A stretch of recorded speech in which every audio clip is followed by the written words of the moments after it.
Gimana sih nulis aksara Sunda itu? Masih bingung konsepnya gimana?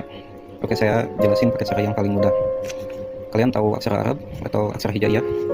Nah, ada sistem kayak harokat gitu. Oke, langsung saya kasih contoh ya. Contoh. Ini dibacanya apa? Jim. Kalau pakai fathah, dia jadi ja.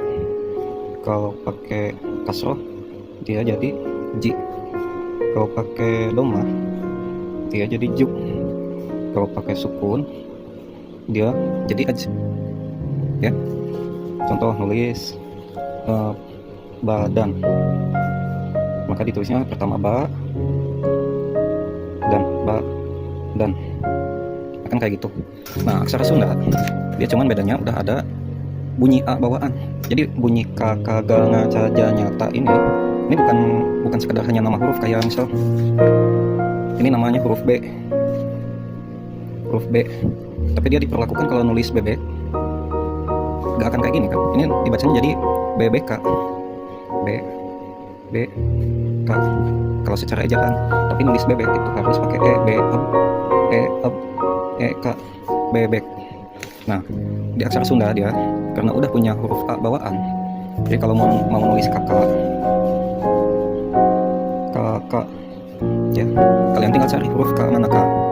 Nah, ini K diulang aja 2 kali, berarti K ya.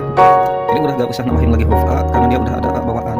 Nulis lagi misal bapak, coba cari huruf ba terus pak, maka hasilnya pak ya. Terus nulis lagi apa, misal rasa,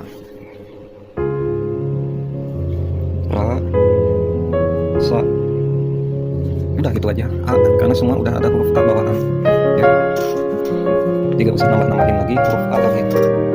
Nah, terus gimana kalau soal vokal yang ini ada A, I, U, E, O, A, E, gimana? Nah, kesalahan umum orang nulis itu gini, nulis kakak, dia mikirnya malah gini, K terus A terus K ya. Ini salah, karena ini nanti dibacanya malah jadi KA, jadi KA, terus nulis KI, berarti kayak tadi huruf K. Nah, I nya pakai yang ini, I karena bisa I, berarti KI, K, I. Terus misal nulis I, K, berarti I, ini K, I, K. Sama yang lain juga, misal nulis bau, bae, bau, bae,